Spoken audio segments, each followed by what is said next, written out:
Good morning, everybody. Good morning, good afternoon. Welcome to the webinar, Preparing for Continuous Security under PCI DSS version 4.0. We have some folks who are still straggling in. I see some familiar names here. Mike, Dwayne, John, awesome to see you. Carolina, haven't met you before, but glad to have you here. Eric, Cheryl, Simon, Shree, and Tammy. Excited to have you folks here in the webinar today. We're just going to wait one more moment as people continue to filter in, and then we're going to get started. A few ground rules.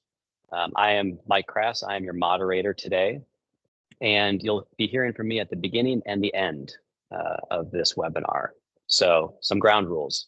There's a Q&A function here. If you're familiar with Teams, it's at the top right of the application window.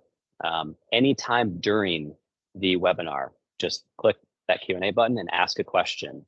Mike, will acknowledge the question. And if it's pertinent to what's being discussed right there on that slide or topic, we can address it right there in the moment. If not, I'm going to put it in my parking lot in my back pocket, and we can talk about that at the end where we have dedicated time for Q&A. So just know that we're going for 60 minutes today, and we have dedicated time at the end. So we're not going to end with that rushed feeling of I had questions and we didn't get to them. So without further ado, like I said, let's get going with preparing for continuous security under PCI DSS version 4.0. I'd like to introduce our three speakers today. The first speaker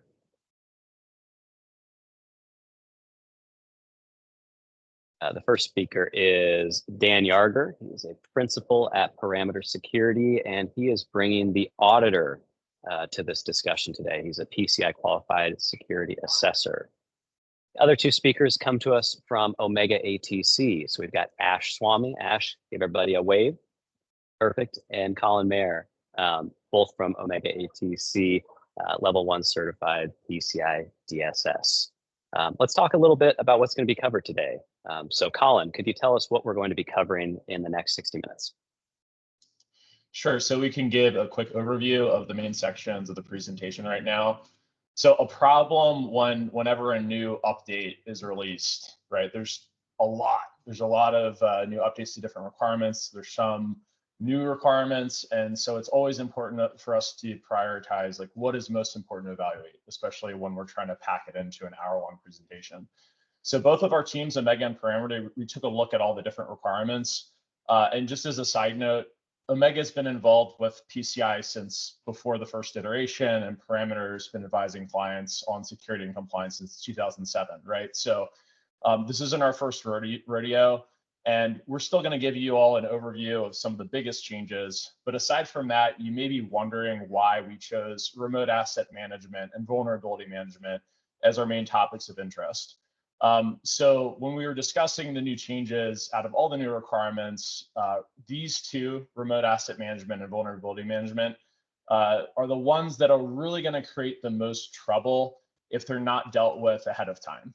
Okay, so if you're a CIO, a CISO, a compliance officer, some other type of IT leader, or even just an executive concerned about compliance that doesn't get ahead of these issues and get them handled now, you could face serious issues come audit time.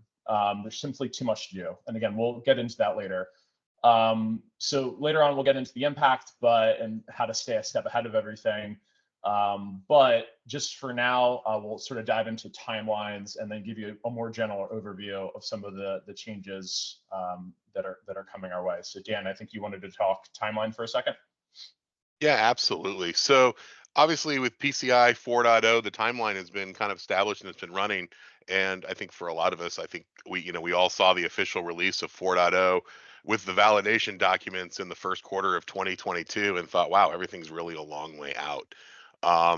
And interestingly enough, there was training that year for some of the QSAs to start, and some of the people started doing some of that stuff. But we're right at this point, towards the end of that timeline. March 31st, 2024, we officially retired version 3.2.1. It was a version that has been around for quite a while. I mean, it's been used, and a lot of people were very used to it. So obviously with something new comes some changes, and as we go on, I think it's important to also look at the next date that's on the time horizon.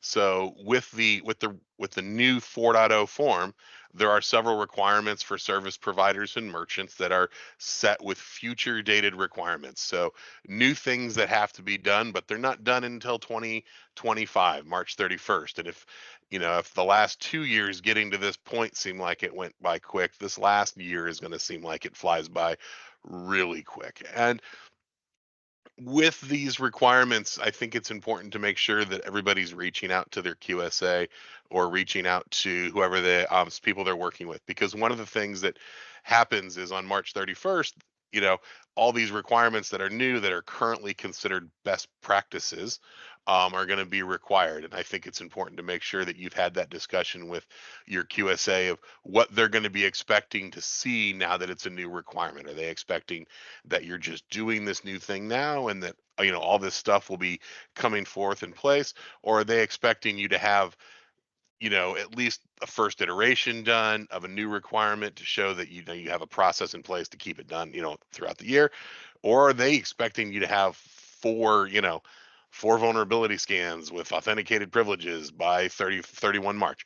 I think it's important to make sure you have that discussion just to make sure that you're not caught surprised during your audit for next year.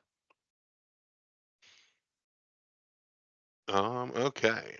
With that, I think we'll turn it back over to Colin. Colin's going to be taking a look at some kind of the overview of what we're going to be looking at today. Yeah. So just a general topical overview. Number one, some big updates coming down the pipe and the reason behind them. So one of the key drivers behind PCI DSS 4.0 is to better align the standard with the current threat landscape. The payments industry has evolved significantly since PCI 3.2.1 came out in 2018. And we're facing more sophisticated adversaries. I think we all see the explosion in cyber attacks and ransomware and data getting stolen. And we can all agree that the threat landscape is not the same and it's constantly evolving. So this update, it brings more important new requirements around multi-factor authentication, password complexity, anti-malware, continuous monitoring, and a whole slew of other security hardening requirements. So these really reflect the controls needed to counter these more modern cyber threats in 2024. But it's also important to note, this isn't just playing catch up. So it's not like it's a fixed frozen requirement in time and then, in another 5 years we'll update it.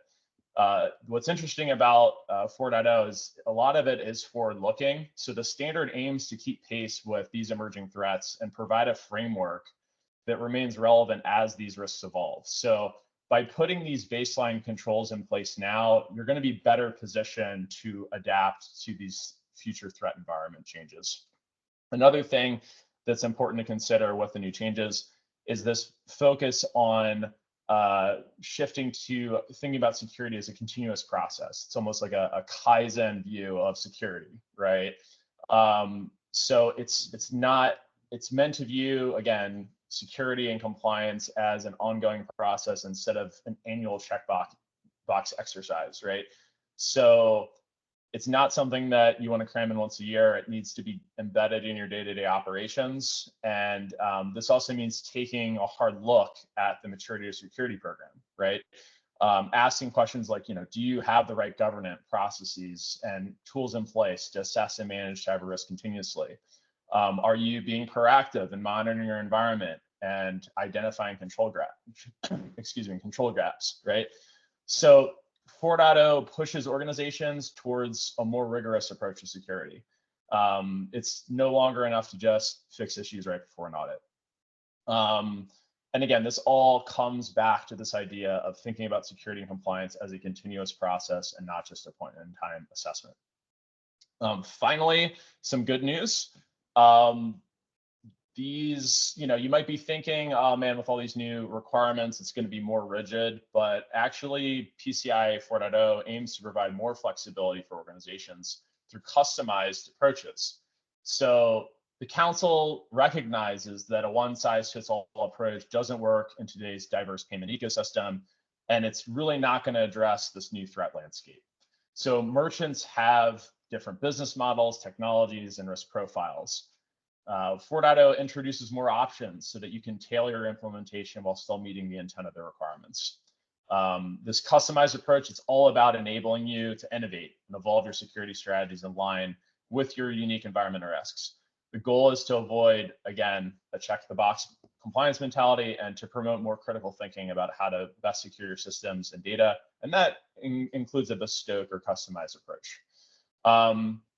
The only caveat there is that this flexibility comes with greater responsibility, right? So you're going to need to clearly document your approach, justify your control design choices, and be able to and prepare to defend them to your QSA. But if you're part of an organization that has a more complex environment, this customization can be a real game changer. So in the next slide, I was gonna just jump in there if you don't mind, real quick. Sure. I want to just for anybody who's looking at customized controls as an approach, one of the things that happens is that all has to be designed before your audit comes up, and you need to work with your QSA to help determine the controls to prove that it's actually working correctly. So I think it's important, Colin, you kind of brought up that, it needs to be done beforehand, but I think it's really important to make sure people understand that, not like 2 weeks before your audit do you think, man, I think it's time to implement this customized control.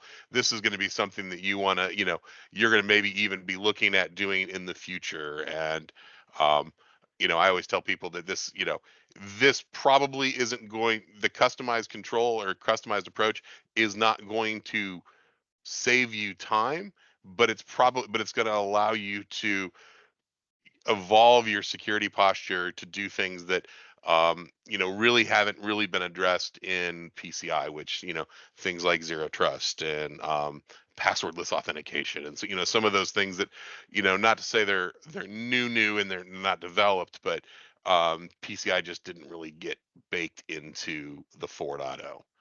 Mm-hmm. Mm-hmm. Yeah, and as Dan said, the sooner that you reach out to your QSA and validate these, the better. Call Dan today. Keep calling him. So, next up we have the document library. So, the summary of changes document, it's a key resource that you all should definitely review if you're watching this. And, we've obviously sourced a lot of our reference materials for this presentation from there, from the requirement standpoint. If you want to obtain these or obtain the slide deck, reach out to us, send us an email. We can provide it, and we can give you this list of links as well. Yeah. I was going to say one other thing I would want to point out there. One of the things that has been brought into the 4.0 is this idea of a TRA, which is just a risk assessment. And the risk assessment gets used in a lot of different places in the new 4.0 template. It's not a requirement that has to be done in theory before March 31st of 2025, but it is something you're going to start going for. And these TRAs are used to help determine things such as frequency. The one I always use as an example is incident response. Previously, it was set periodically. The TRA helps you set your guidance to say, what is that period for that security training for your incident responders? Is it every 12 months? Is it every 6 months? Is it every 5 years? Those are the things that's supposed to help define. And there is not only is the guidance on the website, but there is a loose template. It's not the required template, but it is a loose template that can be used as a starting jumping point. Great. So, Dan, I think you can take it from here with an overview of the key changes. Absolutely. So as we mentioned before, 3.2.1 was officially retired, and 4.0 has begun. Overall, I think it's a positive update. It is one of the things that I will point out is it is a much bigger report. From a page count, the full rock went from being a 240-page document unfilled out to a 480-page document unfilled out. So lots of changes. Some of that was layout, some of it's how they move some things around, but there's a lot more to report on now that wasn't even reported on before. So for your QSA, there's more things to figure out and to fill out, and I think that's probably going to drive some reinterpretation of controls with some of the QSAs. And I say that just from, if now all of a sudden they have to report on this, this, and this, it's probably going to change some of the things and some of the questions they asked as they try to generate to make sure they have all the documentation they need to generate the full rock for you all. There are new requirements. I believe it is about 67 new requirements that have been published. 13 of them are service provider only, and then the rest, fall on everybody. So, and then the next thing in here, new timeframes. I think this one kind of falls into category. And Ashwin, did we keep that slide in here for the timeframes? That's in there. I think just click a few ahead. There it is. There it is. Trying to pull things out and go back to it. So one of the things PCI did is beforehand, we would see people, they would generate things in timeframes, and ASV scans, I'll use that as an example, used to be required once a quarter. And it still is required once a quarter. But what we would see is somebody maybe they'd do their first, if they're using a calendar year as their reference frame, the reference point, they would do their first ASV scan and the first part of in January at the beginning of the year. And then we may not see the second ASV scan until roughly, end of May, starting to head into June. And so obviously, they took that 90 days and they ballooned it out, and then maybe we'd see one, and this is an extreme example, but then we'd see one June 3rd, and then we wouldn't see one, for almost another, way out into the end of the third quarter. So what they've done is they've turned around and they've defined some of these timeframes, and they've made them very specific. So I think organizations have to be very careful on how they do things. One of the things, obviously, as I mentioned on the quarter, right? They have it now defined as once every 90 to 92 days, or on the nth day of the third month. So like you can't vary from that. You're going to have to do those things and make sure you're meeting those time frame requirements. With just as a reference for ASV scans, keep in mind that is the scan date, not the certification date. So, I mean, that's important to, you can't necessarily be responsible for how long it takes your ASV to flip over a report for you. And obviously PCI kind of recognizes that. So it's really based on the scan date, not the certification date. Something to keep in mind. Another thing that's interesting for a lot of organizations is the daily. A lot of times you'd see QSAs that would define daily log reviews as during the business week. Not anymore. PCI has defined daily as not only on business days. So how are you going to take care of log reviews on the weekends and alerting on the weekends and all those things? So even if you were doing a lot of those things manually before, how are you going to make sure they're getting done Saturdays and Sundays and holidays and all those other things? Flipping back, as I mentioned, I said 67, I meant 64. And then as I said, these new requirements go into effect. 13 are effective immediately. A lot of those new things that went into effect were roles and responsibilities being defined. Just stuff you probably already had, you're probably just going to have to document it. So that's something organizations are going to have to think about ahead of time, is making sure they have internal cycle time to generate roles and responsibilities documents for each set of controls that had a new requirement driven to it towards the end of the year, or into that roles and responsibilities. So who's making firewall changes, who's approving them, who is who's reviewing them, who's testing them for security, and having that defined. And just something to keep in mind, just as a good business practice, not necessarily a requirement. I never like to see people define like so and so will be taking care of this requirement. And I say that because organizations have people that come and go all the time. Be better to define it as this person in this role is going to be doing it, and then you just change who's appointed to that role, instead of having to rewrite your policies and procedures every time you have a hand change. As I mentioned, we have the new timeframes, and then obviously the defined approach versus the customized approach. The defined approach is the traditional method. If you've been doing PCI for any amount of time, it's the exact same thing you've been doing for a long time. Little few tweaks in here. There is some language clarifications in the 4.0. And a lot of those are covered in that summary of changes in 4.0 document. So definitely take a look at those. But as I mentioned before, the customized approach focuses on the objective, and it should meet the objective of the primary control. So it's not something that can be used if you're like, man, we don't really meet this requirement, let's do a customized approach. That's not how that works. It's not meant to cover that or cover you for that type of activity.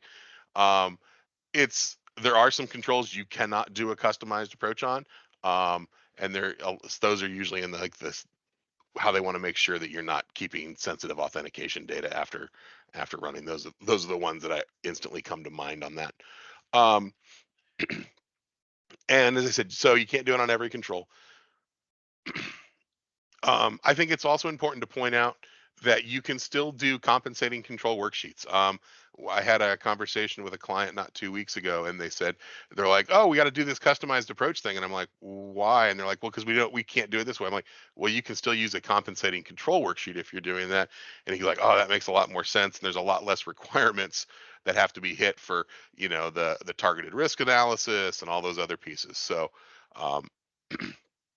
Important to make sure that you've met those requirements, and you've thought through these things before just saying we got to do a customized approach. As I mentioned before, kind of in that document library with the targeted risk analysis, it's kind of an example that came from PCI on the right side. This is kind of what they have going for it. It is not the requirement that you use that form. You can use something that as long as it covers these items, you're going to be in good shape. So if you have some other things you want to document in there with it as well, obviously you can like a lot of things, you can do more but not less. And then, as I mentioned, roles and responsibilities, and this is something that we've kind of put together, and just as kind of an example, but roles and responsibility for all these requirements, it used to just be in section 1. They've now added it to pretty much every section. For every set requirement of the PCI 4.0, there's a requirement to be looking at roles and responsibilities. Who's responsible for which pieces? I really recommend, when you've got service providers working with you and whatnot, is to work with your service providers and make sure you have a racing matrix for those requirements, for what pieces are going where, maybe even internally for which teams are taking care of which controls. That's going to be your best way to kind of just run through the process, and then make sure your service providers are vendors are on aware of what they're responsible for, so they know they have to provide that documentation, or they're going to be doing it, or they're responsible for it. So you're not standing there at the audit going, "Hey, what about this stuff that you're responsible for?" And they go, "Oh, we didn't know we were responsible for that." So Dan, could I add something to that real quick? absolutely. Sure. So they recommend a RACI matrix as a best practice in the implementation guidance. So it's not a requirement, but like Dan said, to make things easier, we just recommend using a RACI matrix. So. Yeah, and I think it's important to point out that you could do one massive one with all your vendors and all the requirements, or you might just do a bunch of individual ones, and there's no real defined rhyme or reason that has to be done or the way it has to be done, but it is something you'll want to take a look at and make sure that it meets your needs, and obviously whatnot. And I say that because there might be instances where maybe you have two or more vendors that are providing the same service, especially if you're distributed across multiple states or regions or whatever. You might have different vendors doing different things, even if it's the same thing for the same thing. So Yeah, and that's another reason why, as a best practice, both of our teams recommend that you have one matrix that outlines it by requirement, and then another one that outlines it by vendor. That just makes it way easier. But again, you can mix and match in a bespoke way depending on the structure of your enterprise, like if it's a distributed enterprise or if you've got one central location, like Dan noted. So. And then Colin, I believe you were going to take, or was it Ashwin was going to take remote Yeah, assessment? yep. I'm up next on the remote asset management side. Awesome. So again, thank you, Dan, so much for giving us that more general overview. And we can dive into this right now on the remote asset management side. So PCI 4.0 really ups the ante on inventory and asset management. So you now need to maintain an up-to-date inventory of all system components and software in scope for PCI. And as we've been mentioning a few times, that includes like bespoke and custom software. So, you know, one way of thinking about this is from the standpoint of compliance, but another way of thinking about it is from the standpoint of security. And I'm going to talk about it from both those angles, but in general, don't underestimate the importance of a comprehensive inventory. It's really foundational to a lot of aspects of operations and security, right? Things like effective patch management, vulnerability management, and minimizing your attack surface. Any kind of gaps that you have introduce risks. And if you're not inventorying properly, you can't see those gaps, period. One other thing that these new requirements address is that your inventory needs to track the removal of legacy systems and unauthorized software. So this is all a lot of things related to like good system hygiene. You just want to keep the environment clean and minimize the number of places that vulnerabilities can hide. The new requirements call for both manual and automated means to maintain your inventory. If you haven't already, we strongly recommend you consider solutions like asset management or RMM tools that provide automated inventory discovery, patch management, software installation, monitoring, and more. This can save you a ton of time and ensures your inventory stays current and accurate. And that is something that Omega can help you with as well. We've helped many level 1 retailers with that. Having a robust integrated tool set that does that makes this ongoing asset management much simpler. So next slide.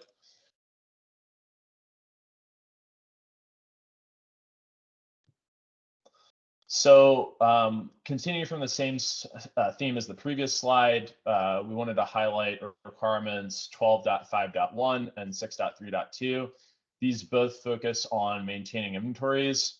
So 12.5.1 is part of the current standard, whereas 6.3.2 is a future data requirement. So as we kind of glossed over earlier, future data requirements, they're not things that you have to do now, but because you're going to be revamping your PCI program anyway, we strongly recommend you just knock out these future data requirements while you're revamping everything. So 12.5.1 addresses all system components and scope, and then 6.3.2 specifically addresses bespoke and custom software. And again, the underlying principle is the same. You need to know what you have in order to secure it, right? So you can't protect what you can't see. Without a complete up-to-date inventory of all assets and software, it's going to be very difficult for you to assess risk and also to prioritize which risks are the greatest and which ones are the least, and just run down that list and remove them.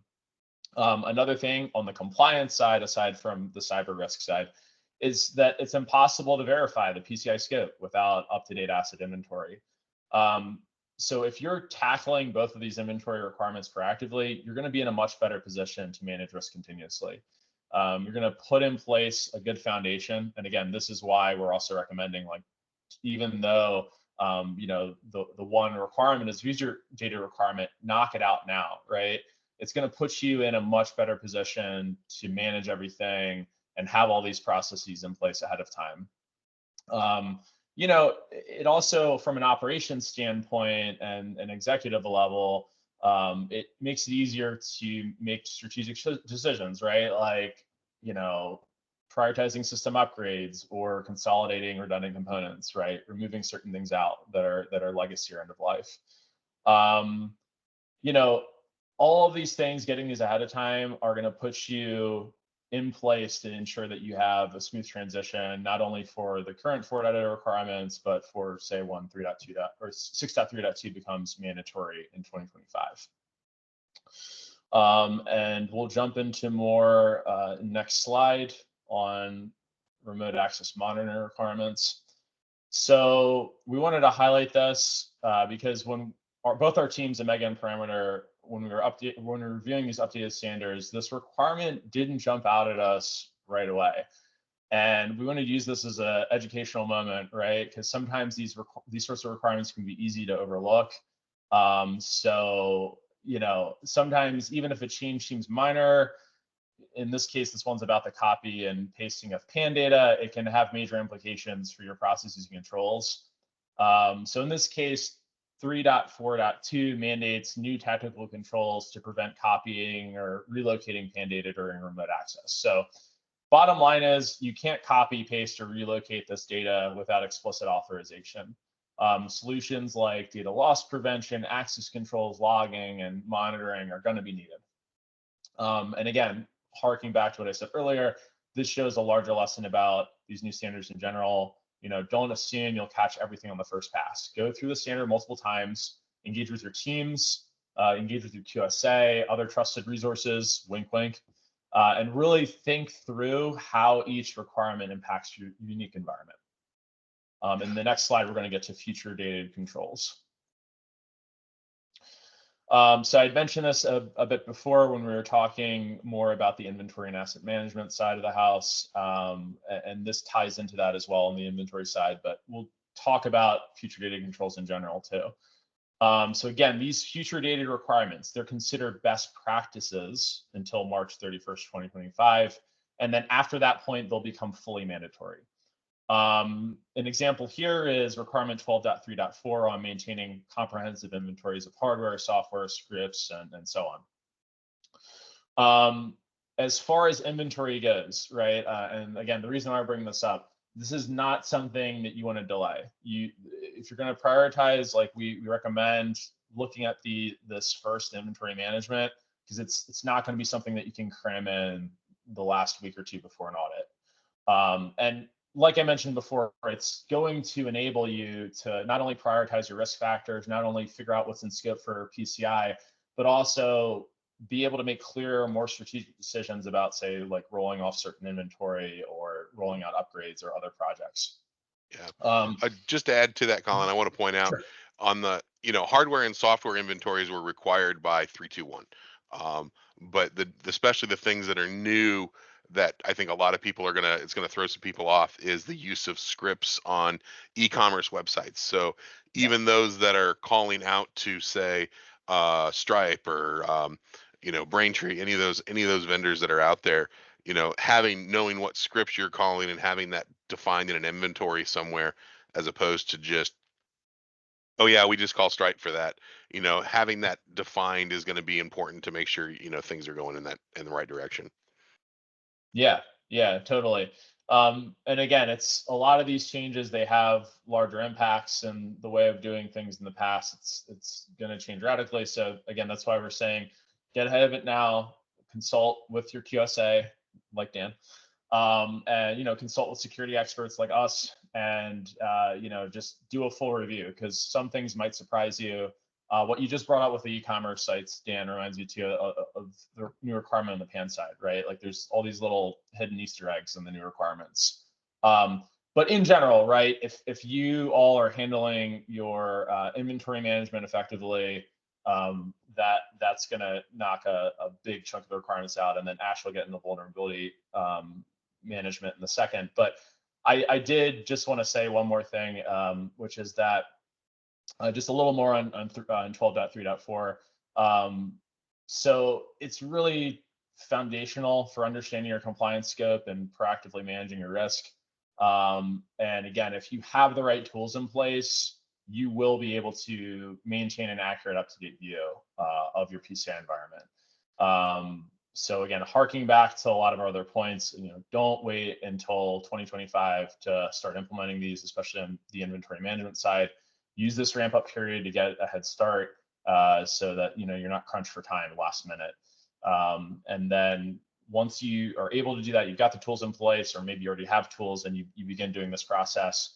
You do want to proactively assess your environment against those future dated controls as well. We'd strongly recommend that.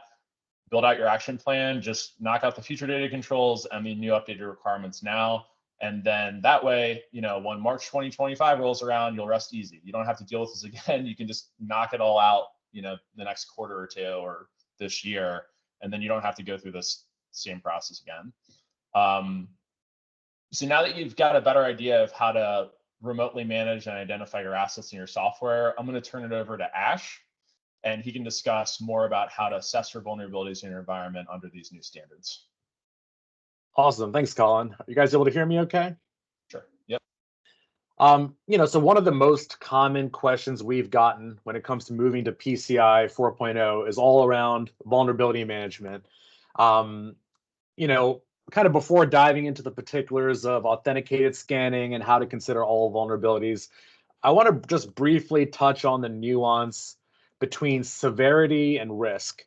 A lot of times, security teams today are prioritizing vulnerability management on a severity-based approach, which is how the National Vulnerability Database maintained by NIST or the CVE scoring method maintained by MITRE. They're giving you a report, and that report says, okay, here's all the severity of your vulnerabilities, here's your criticals, here's your highs, here's your mediums, here's your lows. But severity and risk are not the same thing. Severity is their security researchers saying, okay, here's this vulnerability. How easily, in their view, can a hacker exploit this vulnerability? They'll look at the attack vector, how complex the attack is. Does this attack require them to use privileges? So on and so forth. What they're not actually saying is because this is a high vulnerability or critical vulnerability, this is a common exploit. So you might have medium and low vulnerabilities that are being exploited everywhere, but then you have a high vulnerability that is a zero-day threat, that is not being exploited yet. There's plenty of examples of this, which is why, there may be a vulnerability that is categorized as medium, but the reason it's categorized as medium is because it requires privileges, which a hacker needs to use some technique of social engineering to get that privileges. But once they have that, the rest of the steps might be easy to exploit that vulnerability. So, I mention all that because even though this new standard requires more effort from security teams, more effort around program management, more documentation, it is ultimately a good update in many ways that is actually taking into account the practical realities of defending your enterprise. Would you mind going to the next slide, Dan? Yeah. So to that point, all vulnerabilities matter under this new standard. What the new standard is asking is to take all your vulnerabilities that show up on your vulnerability scan reports and ultimately translate them into risk. And based on that risk, have a remediation plan in place. It's not saying, hey, because you have, a whole bunch of vulnerabilities and, you have some criticals and you have some highs, only focus on those and forget about the lows and mediums. You want to actually take into account what's happening in your industry, what other threats are out there, what are the common exploits. From there, translate that into a risk, and then look at your remediation plan. One point I want to make just from a practical standpoint is, even if your vulnerability scan report might show 1,500 vulnerabilities, try to do some, logical things like sorting those vulnerabilities by plugin ID or vulnerability ID and not just by criticality. So what might look like 1,500 vulnerabilities really can actually be broken down into 200. And then you can take a more programmatic approach to actually addressing those vulnerabilities, either internally or with your service provider. I think, Dan, you can jump to the next one here. Yeah. And then, this is basically kind of how the standard talks about it. Let me bring this up on my screen so I can take a little bit of a closer look. So it has on 11.3.1.1 the actual language for all vulnerabilities. At a minimum, if you're looking at the lows and mediums as part of your risk assessment, you want to make sure these are actually remediated at worst on an annual basis. And then 12.3.1, which is referenced from 11.3.1.1, talks about some logical ways of actually considering, what is the actual risk at stake here? Is it in the CDE? Is it a connected to system? Is it a system or process that's leveraged by some user in your organization that, has administrative privileges. All of these things need to be taken into account. And then the other thing that I think your QSA would want to see is there an actual documented methodology that your organization has, to actually translate vulnerability information into risk? And you want to really make sure you have that, that methodology really spelled out in a logical way, as part of your overall risk assessment materials. Yeah, Yeah, go ahead, Dan. I was just say, and just to kind of provide some clarity on some of this is, what we would see a lot of times in assessments is people would come in and they would do, they would do their scanning and they would fix highs and criticals, and then they would let mediums and lows just sit and languish in forever land where they didn't actually ever fix them because they said, well, PCI mandated I fix the other ones. I didn't, these are things I'm going to accept the risk, right? And that's fine. Unless it flags something on an ASV scan or whatnot, it never got, a lot of these things never got fixed. And I think when they moved into 4, they wanted to make sure they addressed that. So even your low and medium vulnerabilities that have been, some of those which have probably been, sitting in organizations for months and months and months, start to, people start to take a look at and clear them out. And as Ash said, just from a color perspective on that, I think it's also important to make sure that everyone's looking at vulnerabilities for what they are, not necessarily what the vulnerability scanner says. It's Correct. Seeing Telnet, just an example, seeing a Telnet server and an internal CDE environment that nobody can access because it's walled off. It's is not nearly the same vulnerability as having a Telnet server externally to your environment. Yep. And I think it's important to make sure that people take a look at that and really assess the risk and go, yeah, I know it would be better if we did this, but it's not in the cards right now. But this isn't critical because I've done this, this, this, and this. I have all these mitigating factors in place, which lessen the supposed risk that the vulnerability scanner just gives it. So. Absolutely. I mean, a lot of actual thought and research is required on an ongoing basis, to be able to manage all your vulnerabilities. I think, Dan, you could probably jump to the next one. Yep. So authenticated scanning, that's a big thing that's brought up to us a lot. I think the big thing is from a vulnerability scanning perspective, we don't want to be in this practice where we're just scanning the external facing systems, or even in the internal scans, you're just scanning for ports, open ports that shouldn't be open and so on. We want to have some level of software component analysis. I think the classic example that a lot of people will point to is Log4j. A couple years ago, that was all the rage in terms of a highly critical vulnerability. And, that was a component that's in almost all devices out there that is critical for device logging. A vulnerability like that is not going to show up in your typical network scan. And so you need to have, an authenticated scanning set up so that way you can actually start having a deeper look into your software and what can be exploited there. Now, obviously, with this, there is some level of setup required. You're going to be able to have to look at what systems can actually pass a credential, what credential needs to be used by your vulnerability scanner, what needs to be configured on the device itself to be able to allow for that authenticated scanning. And of course, whatever credentials are used still has to be properly password protected, masked, and have the proper user access management around it, like you would any other account. And then I think, something to keep in mind with this is, and you might be able to jump to the next slide, Dan. With authenticated scanning, it is going to lead to more vulnerabilities at the start of it. One of our security partners used the metaphor of if you go into a house and that person is a pack rat or a hoarder, it's going to be a lot of effort to clean out their house the first time.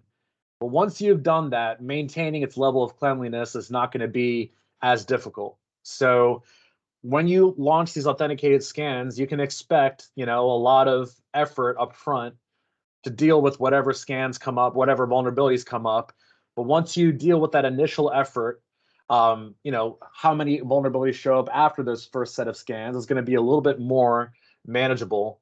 But I mean, at the end of the day, we got to point out, like all vulnerability scanning, this is going to be a moving target, and it's going to take greater effort, and there's really no way around that.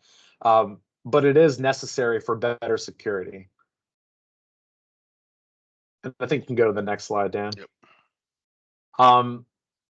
One point, because I find it interesting in 4.0 that they have a very specified actual requirement around this for requirement 6.3.1, which is they actually have a requirement to have you monitor your industry sources and make sure that that's in your policies and procedures, make sure that's part of your risk assessment.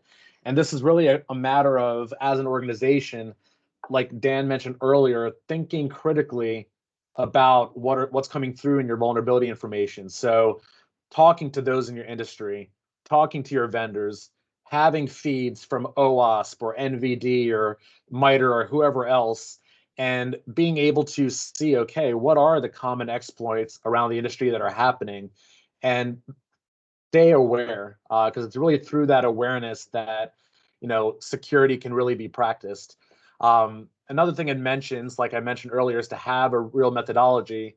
And then the last thing, which Colin had mentioned, it's the same old story, but it's as important as ever, is to patch. If you stay up on your patching, that if a patch is released, to make sure you close that gap within 30 days, that's going to solve the majority of your vulnerability issues. And if you're not able to apply that patch for any reason, to make sure you have a compensating control in place.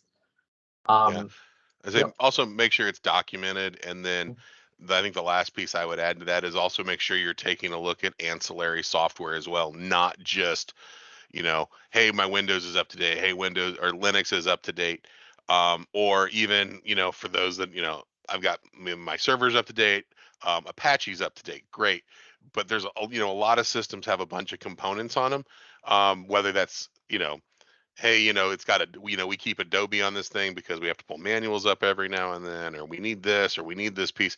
Making sure those ancillary pieces of software are kept up to date, because a lot of vulnerabilities in the past have been with some of the ancillary software, not even with the OS that is actively the pieces that everybody thinks about off the top of their head. Yeah. And that point about ancillary software, I mean, that goes back to what Colin was saying earlier about having that initial and ongoing audit of all of your systems and assets and software. Next slide, Dan. So, I mean, I think just to summarize on the vulnerability management piece of it, make sure that your lows and mediums don't go unassessed. You are going to have a dramatic increase in authenticated scans, but the only way to get around that is to stay on top of your scanning on a monthly basis.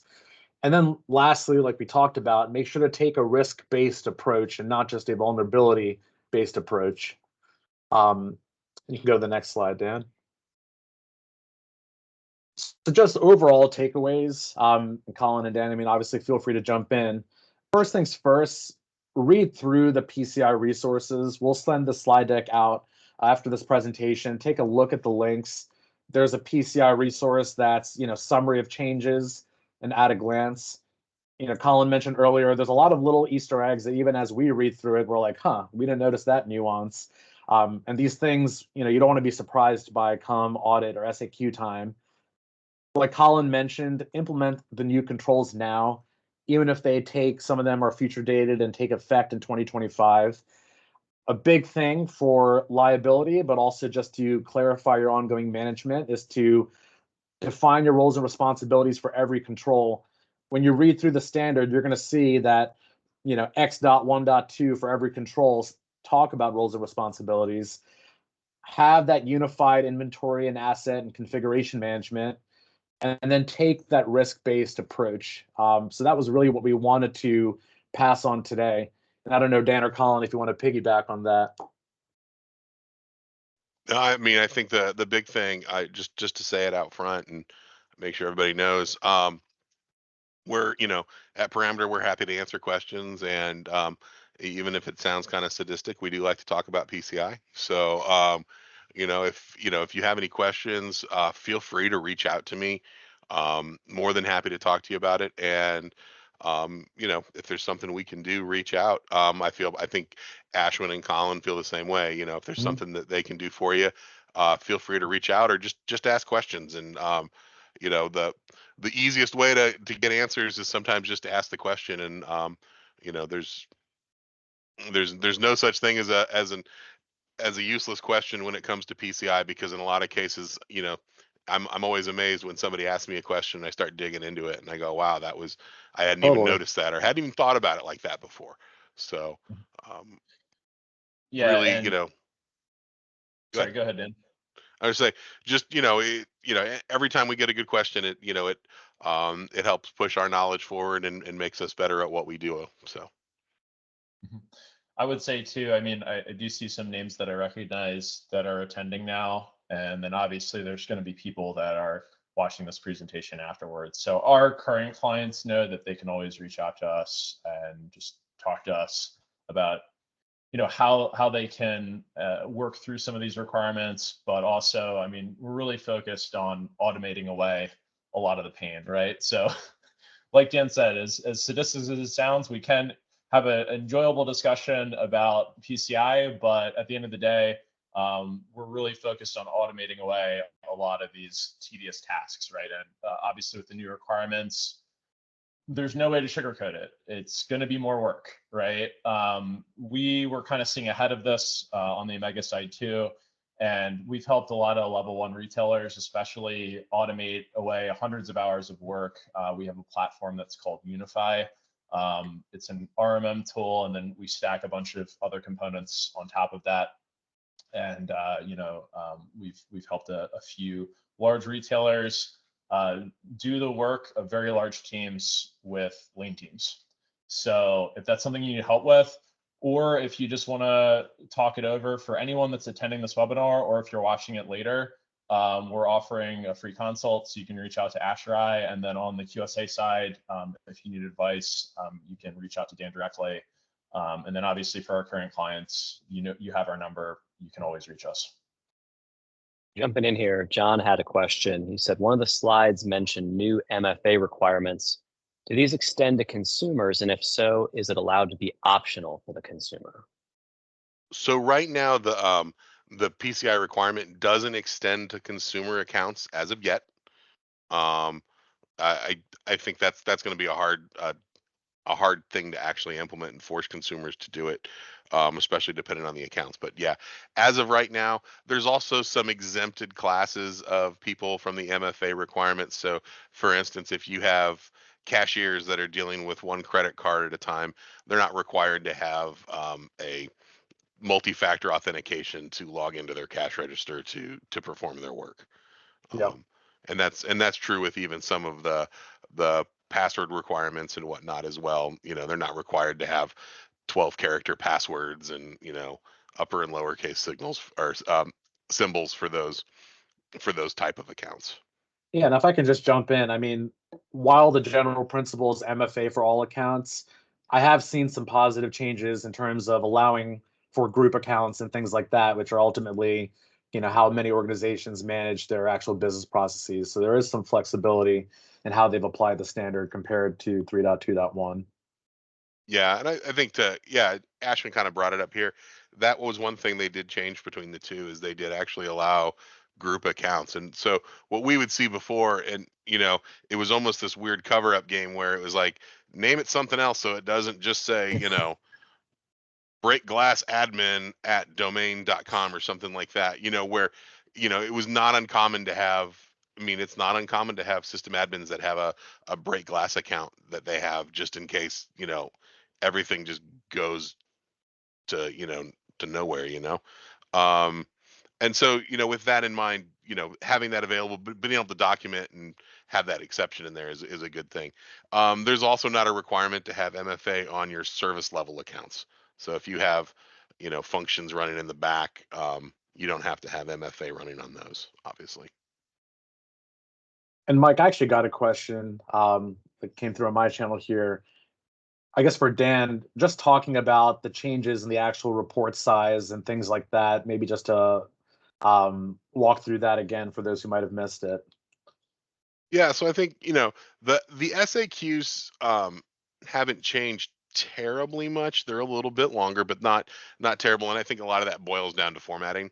Obviously with 64 new requirements on it, it's going to take up obviously just a little more space. But the with the rest of with the rock, we went from about 250 pages to about 450 pages, and I think there's some additional 400 odd check boxes that the QSA has to check off throughout the course of that document. So there's definitely going to be some more work on the QSA end, and I think you're going to see some of that translate. As it gets some of that work tries to get pushed down to the end users as well, just to make sure that they have all the pieces they need to fill it out the first time. Mm-hmm. Awesome. Thanks, Dan, Ash, and Colin. I know we're coming to a close here. So just as a reminder, because it was asked a few times, the slides and the webinar recording will be emailed to everybody who registered for the event. So that'll be coming your way in the next few days. And just to reiterate what Ash and Colin had said, on their side of Omega, they're happy to do a free consult. Just to ask and answer questions with you. Same thing with Dan and the parameter security folks. If you want the advice of a QSA or the opinion of a QSA who's already using some of these new requirements for our clients, Dan is happy to stand up and help out there. So contact information will be at the end of the slides, and you'll have our emails when we send it out to you. Thank you so much for attending. It was a great session, and we'll be talking to you soon. Thanks, everyone. Thanks, everyone. We appreciate it. Everyone. Take Yeah, care. thank you, Michael.